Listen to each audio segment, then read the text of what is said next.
Imagine staring into a mirror that doesn't just reflect light, but time itself. Not your own face, not your present moment, but the infancy of the universe, when existence was still wrapping itself around its very first breath. That's precisely what the James Webb Space Telescope was built to do, to look deeper than anything before it, to peer into the origins of everything. But when Webb turned its golden mirrors toward the abyss, what it found wasn't infancy. It wasn't a cosmic cradle, it was a contradiction, a cosmic impossibility. And what it revealed didn't just surprise astronomers, it shook the very skeleton of modern physics. For decades, scientists believed they had a clear picture of how the universe evolved. First came the Big Bang, then a dark age. Slowly, stars began to form, then galaxies, and eventually life. The further back in time we look, the simpler things should appear, just faint hydrogen clouds and scattered particles. That's what everyone expected Webb to find when it gazed at a supposedly quiet, empty stretch of sky. Instead, staring back from the darkness was something that should not have been there. A galaxy, fully formed. Not a blur or a hazy blob, but a complex rotating system of stars, complete with spiral arms and even a monstrous black hole at its heart.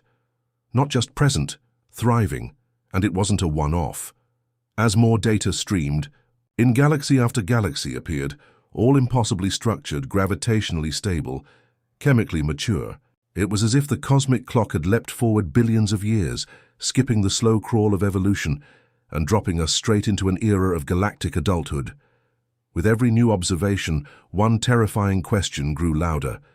What if everything we thought we knew about the beginning is wrong? When Webb first captured an image of one of these galaxies, over 13 billion light-years away, scientists expected little more than a faint smear of ancient light. But instead, they saw architectural elegance, spiral arms wrapped like ribbons of starlight, dense clusters orbiting in harmony, a brilliant core pulsing with energy. This galaxy wasn't forming, it was already formed, and not just barely. It looked like something we'd expect to see billions of years into the universe's history, not just a few 100 million years after the Big Bang. To grasp why this is so baffling, you need to understand how galaxies are supposed to evolve. In the beginning, matter was thin and uneven, slowly pulled together by gravity into clouds that collapsed into stars. Over eons, stars grouped into galaxies. But Webb's images suggested this entire process had already happened far too quickly. That galaxy hadn't just taken shape, it had thrived. The laws of astrophysics didn't allow this. It was like finding a fully grown redwood tree sprouting from freshly planted soil. And it wasn't alone. Webb kept uncovering more.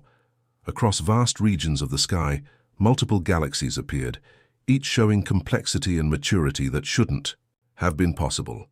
This wasn't a glitch in the telescope. The instruments worked flawlessly. The problem wasn't the data. The problem was our theories. When astronomers studied the spectral fingerprints of these galaxies, the light that reveals which elements they contain, they were hit with an even greater shock. These galaxies weren't just there. They contained oxygen, carbon, even iron, heavy elements that shouldn't have existed yet because these don't appear out of nowhere. They're forged in the hearts of massive stars and released only after supernova explosions. That process takes time.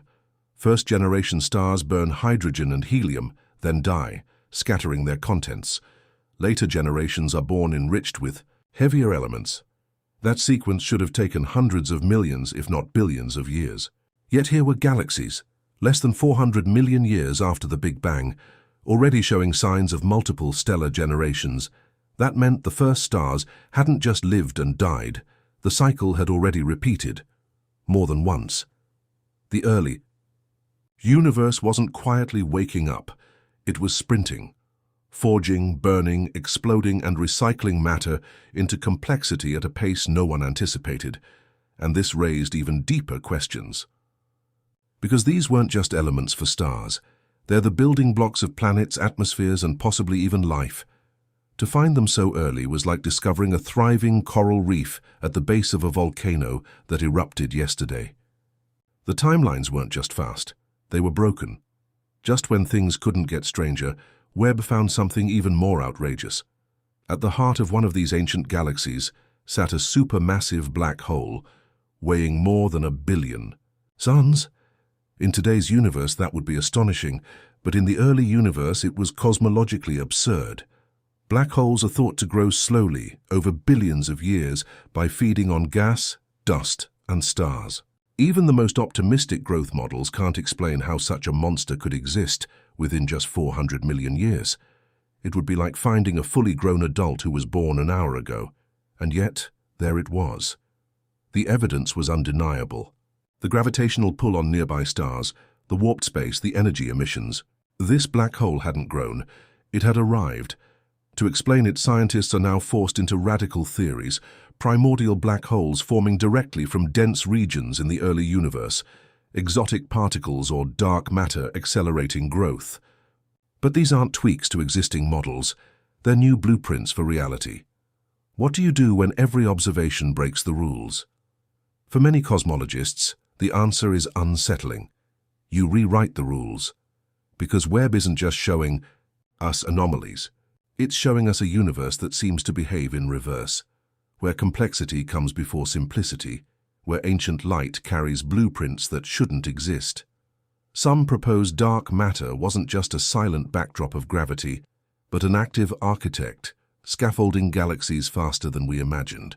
Others wonder if time itself flowed differently in those first moments, stretched and warped, so that entire epochs passed in what looks to us like mere flashes. And then there's the most chilling idea of all. Maybe complexity isn't the end, point of cosmic evolution. Maybe it was there from the beginning. As data kept coming in, something even stranger appeared. Not in brightness or mass, but in shape. Deep learning algorithms revealed that these galaxies were arranged in repeating mathematical patterns, ratios eerily close to the golden spiral. Webb's images showed a hidden geometry spanning billions of light years, spiral arms, orbital distances, rotational symmetry, all hinting that the universe wasn't chaotic at all, but patterned, almost as if it was coded from the start. Fingerprints. But fingerprints of what? A deeper law of physics, or something far more unsettling, intentionality woven into space-time itself. Then came one of Webb's most controversial discoveries, not a galaxy, not a black hole, but chemical trails drifting through an ancient, interstellar void thought to be empty. The telescope's instruments detected complex organic molecules, not just methane or ammonia, but polycyclic aromatic hydrocarbons, the very precursors to amino acids, and by extension, life. They weren't attached to planets, they weren't inside stars, they were just there, floating intact for 13 billion years, which meant life's ingredients weren't a late arrival. They had been seeded into the cosmos almost from the beginning. If true, life isn't rare. It's a feature of the universe itself. And then came the image that silenced even the skeptics. Webb captured 6 galaxies arranged like petals around a central object, equally spaced, orbiting in near-perfect synchronicity. Scientists called it the flower. No natural model could fully explain its precision. It was an astronomical sculpture frozen in ancient light. Was it a gravitational illusion, a relic of quantum symmetry, or was it something else? A marker meant to be seen only once our eyes were capable of seeing it. Finally, the most unsettling theory of all emerged, that by looking this deeply into the universe, we weren't just observing, we were participating. The observer effect, the idea that the act of measurement changes reality, is well known in quantum physics. But what if it doesn't stop at particles? What if the universe itself responds to attention? Some physicists have noticed patterns in Webb's data that seem to shift depending on how and when they're processed, as if the cosmos is aware of being watched. If true, we didn't just discover ancient galaxies. We woke something up, because what James Webb revealed was never just about stars or dust or black holes. It was about truth, a truth so vast and so intricate that to glimpse it is to feel the scaffolding of reality tremble beneath your feet. We didn't just see the unimaginable, we unlocked it. Galaxies too mature, chemistry too advanced, patterns too perfect, signals too aware. Webb revealed that the universe is not just more mysterious than we imagined. It may be aware of our imagination. Maybe we didn't find the edge of the universe. Maybe we found its memory. And maybe it remembered us.